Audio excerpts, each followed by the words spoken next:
Okay, so I'm really pleased to have such a diverse group of panelists. I'm going to stand here so I don't stand in front of all of them. Um, and really focused on so many aspects of what we're talking about, from space defense policy, drone and UAV innovation, defense engineering and collaborations in that regard, and also funding the next frontier. So I want to start first with the panelists really talking about sort of their backgrounds and what you bring to the space ecosystem. So I'll start with you, Chris. Good afternoon, everybody. My name is Christopher Lane, one of the co-founding partners of Leonid Capital Partners. We're a private credit fund that invests in U.S. national security, intelligence, and space companies. By way of background, I come from a multi-generational Marine Corps family, but I'm the black sheep in my household as a neuroscientist by training rather than a devil dog. So with that in mind, my doctorate work focused around traumatic brain injury, concussive brain injury, stuff you could do in the back of a Black Hawk or a Humvee to buy somebody that's had a traumatic brain injury some more time. That led to a startup company we later exited Johnson & Johnson's corporate venture group. And that moved me rapidly down the path of entrepreneurship and investment management broadly. I'm joined in that venture by my co-founder, James Parker, also the nerd in his family rather than an Army guy. He's an astrophysicist by training. We met in business school and sort of bonded over those sort of like-dislike features. So it's a pleasure to be here with y'all. Thank you. So I'm Greg Harrell. So I didn't get out of the Army. I actually am in the Army right now. This is my last month. So not quite the neuroscientist role. But bottom line, I'm working with Borla Defense and Aerospace, which is a subsidiary of Borla Performance Exhaust. That company has been producing performance exhaust systems for about 50 years now. They got into defense aerospace stuff around 20 to 15 years ago. We're working to grow that business. Good afternoon. I too am related to the Army. My name is Omar, everybody. Good to meet you. I basically got tired of hearing the things we used to do in space and how we went in the 60s to the moon and haven't been back. So I've dedicated my life to making sure that we go back to stay and do it the right way. I was a researcher at the Hoover Institution at Stanford University on national security space systems. Was at NASA doing technology policy for the administrator, and currently I'm a contractor for the Department of War. Good to be here. Hi. Mohammed Kalkali. I'm an engineer by training and education. I have been in aerospace for almost 30 years in Southern California. Currently, I'm running a company called Swift Engineering in San Clemente, Orange County, which is focused on aerospace and defense, mainly doing composite manufacturing for big aerospace, and also in the area of drone and autonomous flight for high altitude. Thanks so much. So I'll start with Omar in this one. How do you see your contributions to this expanding, sort of helping humanity in its expansion into the universe? Thank you. Yeah, like I said earlier, growing up was an avid space nerd and was disillusioned to hear how we went to the moon in the 60s, and that generation and a couple after that had to keep telling my generation why and answer the question of why we went and never went back.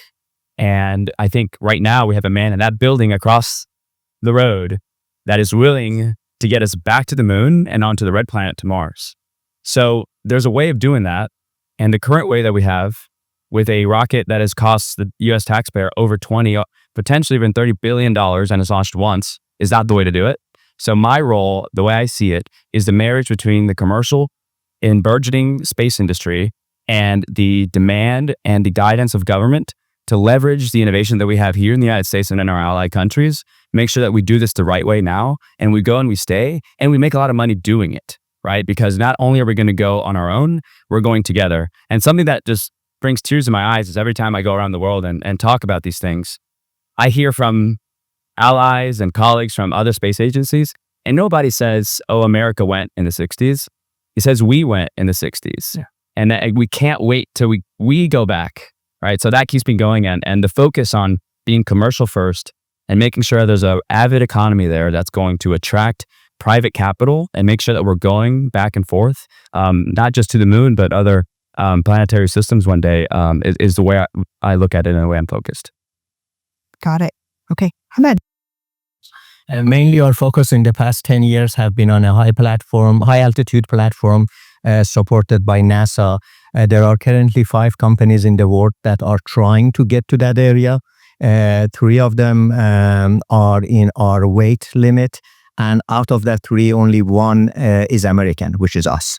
And nobody has a product in that region. It's a small satellite that you can launch very easily, and it stays at 65,000 feet. It's very customizable, and you can have modular payload, and you can bring it back anytime you want and set it back again to the orbit. And I think with that, we can really change how satellite services is going to operate. Much cheaper, much more available, and with a variety of functionalities. Yeah, for sure. Greg? Yeah, thank you. So again, I think when I think about that question, it's Borla's ability to take our precision manufacturing, whether it's stainless steel manufacturing or bending, metal fabrication, or carbon fiber, and taking that and being part of the ecosystem, supply ecosystem to get to space is really, I think, where we fit into the system. Got it. Yeah. I mean, I think when people think of space, we think of all the sexy launch and all of that stuff, but there's a lot of other components and infrastructure to it that's essential as well. Chris? My answer is a little bit less sexy, I think, in that our great pleasure at Leonid is to provide rocket fuel in the form of growth capital to entrepreneurs, just like these gentlemen up here. That's something we're fairly obsessed by. Over our last 300 million of deployments, that same cohort of companies have gone on to achieve more than $3 billion of government revenues, particularly within this mission set. So we love doing it, and we're active in it every single day. Yeah, I mean, I think that's why the Sinan did a great job of putting together the panel, because it really is like the whole ecosystem of what you need to make a commercial space work. Okay, great. So as Omar mentioned, the administration is, supportive of industries like the space, commercial space. I guess I'll ask sort of the wish list. Anyone can say their wish list of what specific policy or regulatory changes would most accelerate scaling or innovation in the sector. Omar? There are so many, and we've been bogged down with regulation. There's like it's been said before in previous panels, we need smart regulation, because basically these are just big bombs we're putting on our coasts and putting them up into space, and we need to be able to do this activity in a safe way. But we cannot let paperwork stop a rocket from reaching space. It should always be an engineering problem. It should never be a regulatory or environmental or an issue that right? It should always be an engineering problem. We shouldn't. The day that we have, and which already happened before in numerous occasions, where rockets are on the pad and ready to be tested for very critical national security capabilities that aren't able to be tested and launched because of bureaucracy and certain environmental requirements, right? And we unfortunately do not have a way to look back and have folks take accountability for those things, and we're falling behind. You can count on one hand the amount of U.S. companies that are working on a fully reusable rocket system, whereas China is putting resources into at least 12 today that we know of to be able to replicate what Falcon 9 is doing as a partially reusable rocket, right? Mm-hmm. So that's one. I'm really excited the administration also with the recent EO on commercial regulation for space is focusing on mission authorization. And I think we should be looking at it as mission acceleration, right? Where are the ways that we could do this at a higher cadence, faster, and making sure that our companies are able to achieve their business goals? The amount of burn that private space companies go through without being able to put their assets into space, at least test their capabilities, is going to put them out of business, right? We should be business first. Yeah. So to be clear, I don't know if everybody knows this, but for each piece of the puzzle, you have to go to a different agency to get your license. So there are a number of agencies that you have to get the approval for. It's a different agency if you're doing remote sensing. It's a different one for launch and reentry. And mission authorization is a way to coordinate all of those things so that you have some leverage amongst the different agencies to get them to move together to help things move forward. But a separate issue, I think, of the U.S., which is really a side effect of our being a first mover, is that we do have this fragmentation across agencies. A lot of other countries who are starting their space agencies and their space regulation are able to do it in a unified way. Like there is one agency to go to, and that provides everything that you need instead of having this fragmented agency.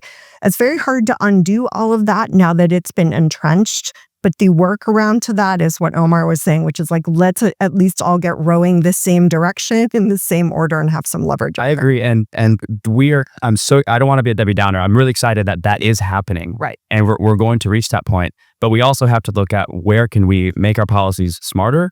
For example, you need a U.S. license to be able to operate certain space activities outside the United States. Correct. When that other country is dying to have that space business come to theirs, but you have that paperwork sitting here in DC waiting for the license to be issued for companies, for example, like Borla Defense, who you all know, had their capsule orbiting in space for over 6 months awaiting for a license to return. Yeah, that was crazy. Right. Yeah. And they ultimately had to do it in Utah and have since signed an agreement to do it over 20 times in Australia because we can't do it here in the United States.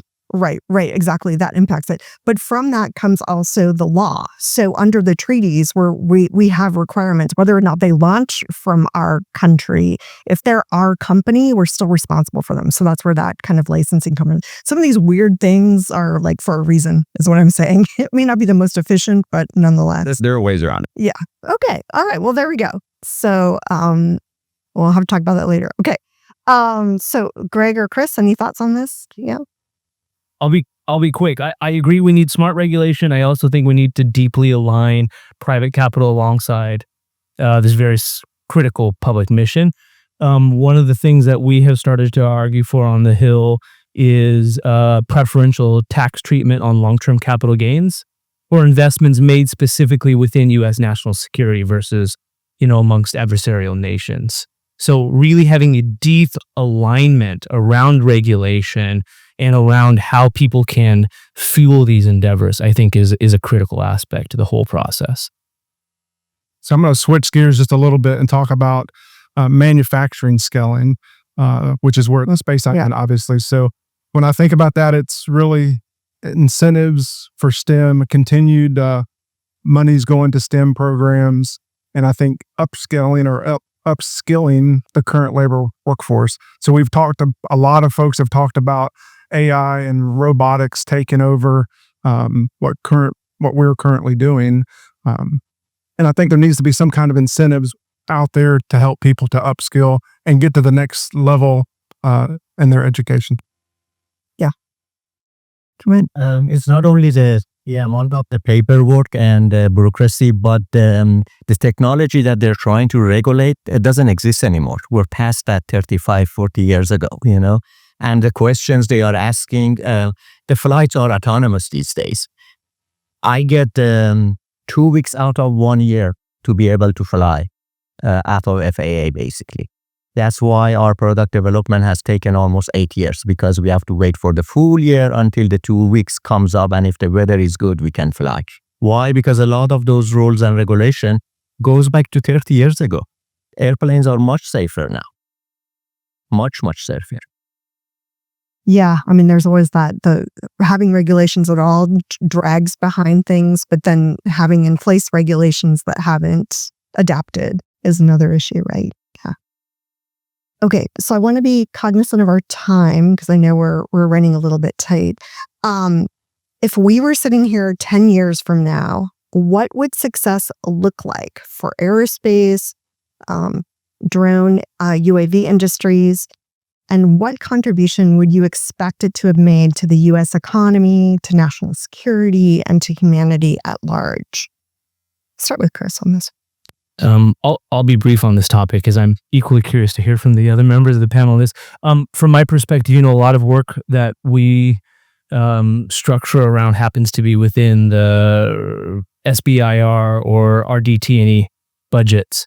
which has always been, and I think will continue to grow as this very powerful engine within the middle class. So I'm hoping, just as we're seeing a 27% year-over-year increase in the upcoming budget within RDT&E for DoD, I hope we continue to see a growing and thriving, really partnership within the government innovation space. God, yeah, just real quick. So I think when you look at the manufacturing base, a healthy manufacturing base, it's already been mentioned one time today. But when you look at China, right now they're producing upwards of 70% of the commercial drones. 90% of those parts are being made in China. And I think we've got to reverse that trend. Some of that's got to come back to the U.S. And become healthy there. Right. Omar. Totally agree. And it's really awesome to see that we're building in the U.S. again. Chris, I really like the way you were taking the previous question, and I concur. The role of government is a very first principles discussion we need to have in this country. And what is it for space? And I think it's a number of things. For example, NASA and the Department of Defense need to leverage commercial technology at a greater scale and invest their own dollars where there's no commercial business case, right? If we have Falcon 9 launching every other day, I shouldn't be building my own rocket, right? I need to be able to set the rules of the world and allow for a favorable business environment for these companies to do business. And I think the incentives need to be aligned. For example, there have been numerous proposals for a zero tax bill to open the aperture. And I think that in 10 years, what I would like to see is for someone to be able to stand on stage and to sound as dumb today as it's saying we're an internet company, right? That would sound like, of course, everyone's an internet company. But in 10 years, no one would have to call themselves X space, right? Every company will have, and already has, a significant contribution to wherever they're doing that is space derived or space linked. Yeah. And in 10 years, no one should need to say that they're a space company. Yeah. Well, yeah, as I like to say as well, every company is a space company. You just don't know it yet. So, Hamed. A lot of applications for aerospace industry is related and fed by defense. And specifically where I come from in Southern California, the big customers are defense still. However, our defense strategy, the way they do purchases, is all toward the big corporations. Small companies like us, 100, 150 people, there is no way we can get into a position even to demo our capability. All we have to do is wait, pray for a bigger company like Lockheed and Harrell to buy us. So therefore, our platforms get seen by the government, basically. Yeah, interesting. So if that's sort of part of the evolution of traditional space and new space, as it used to be called, and there's actually a great book on that called Space to Grow, which chronicles like how that movement happened. But what Hamed is talking about is even like expanding that more. Yeah, exactly. All right. So how are we doing on time back there? Do we have time for a question or no? One question. Okay, one question. Any question? We have no questions. They answered all your questions. That's so cool. They did such a good job, didn't they? All right, give them a hand. Thank you so much.